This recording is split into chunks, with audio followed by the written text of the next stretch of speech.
The spotlight news और मैं हूं आपके साथ कीर्ति तिवारी। आज हम धीरे धीरे डिजिटल वर्ल्ड की तरफ बढ़ रहे हैं। सब कुछ डिजिटलाइजेशन की ओर धीरे धीरे बढ़ रहा है। डिजिटल मीडिया, डिजिटल मार्केटिंग, साथ ही साथ डिजिटल क्लासेस भी। लेकिन क्या आपने सोचा है कि राजनीति भी अब डिजिटल वर्ल्ड की तरफ बढ़ रही है?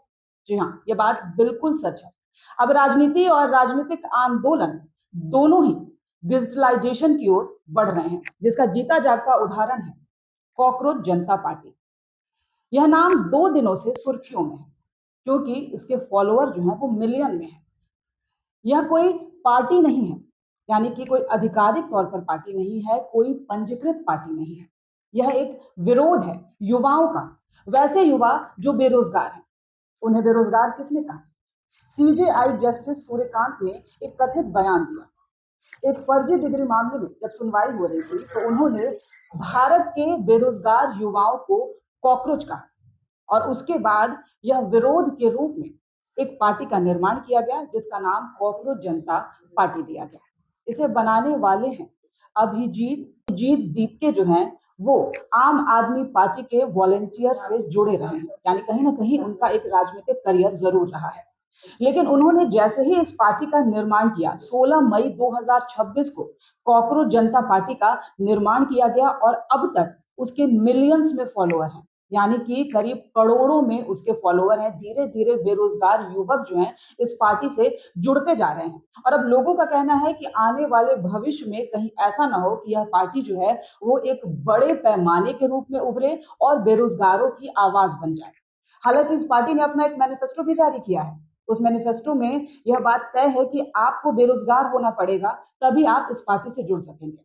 साथ ही साथ इसमें यह भी कहा गया है कि अगर यह पार्टी राजनीतिक रूप से एक स्ट्रॉन्ग पार्टी के रूप में उभरती है तो महिलाओं को सिर्फ 33% नहीं बल्कि 50% आरक्षण मिलेगा।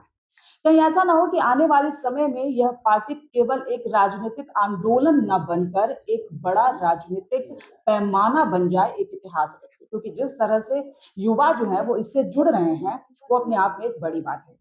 हालांकि जैसे ही इस पार्टी के फॉलोअर जो है वो मिलियंस में हुए, धीरे धीरे लोगों ने यह कयास लगाना शुरू कर दिया कि कहीं आने वाले समय में यह पार्टी एक विपक्षी पार्टी के रूप में न बन जाए। कहीं ऐसा ना हो कि यह पार्टी बीजेपी को टक्कर दे, क्योंकि कई लोग जो है वो अभिजीत दीपके से बातचीत भी कर रहे हैं।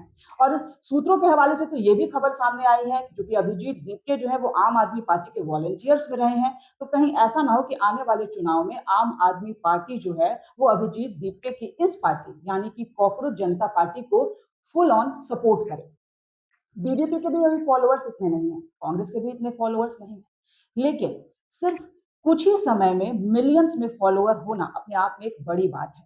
अब आने वाले समय में यह पार्टी और क्या कुछ करेगी यह देखने वाली बात है। लेकिन कहीं ना कहीं लोगों का यह भी कहना है कि आज की जो युवा पीढ़ी है उसे भटकाना बहुत आसान है। भटकाने की बात मैं यहाँ पर इसलिए कर रही हूँ क्योंकि जैसे ही सोशल मीडिया पे यह पार्टी बनकर उभरी, धीरे धीरे मिलियंस में फॉलोअर जो है इस पार्टी के बढ़ने लगे। यानी इस पार्टी के क्या मैनिफेस्टो हैं, इस पार्टी के क्या मायने हैं, लोग इसे इतना समझ नहीं पा रहे हैं। लेकिन लोग बस ये समझ रहे हैं कि सीजेआई जस्टिस सूर्यकांत ने बेरोजगारों को कॉकरोच कहा। हालांकि इस मामले के बाद से जस्टिस सूर्यकांत ने सफाई भी दी और उन्होंने यह कहा कि उन्होंने फर्जी डिग्री धारियों के लिए यह शब्द का इस्तेमाल किया था, ना कि भारतीय युवाओं के लिए। लेकिन फिर भी राजनीतिक आंदोलन है, हम स्वतंत्र भारत में रहते हैं और हर कोई स्वतंत्र है अपनी बात कहने के लिए, साथ ही साथ पार्टी क्रिएट करने के लिए। और इसका जीता जागता उदाहरण है कॉकरोच जनता पार्टी। अब आने वाले समय में कॉकरोच जनता पार्टी क्या वाकई सिर्फ कॉकरोच की तरह रह जाएगी, या फिर जिस तरह से हम कहते हैं कि कॉकरोच सुनामी में भी मरते नहीं, आंधियों में भी मरते नहीं, कहीं ऐसा ना हो कि आने वाले समय में यह पार्टी बिल्कुल अपने इसी बात को सटीक तौर पर साबित करे और एक बड़ा आंदोलन। तब तक के लिए आप जुड़े रहिए द स्पॉटलाइट न्यूज से।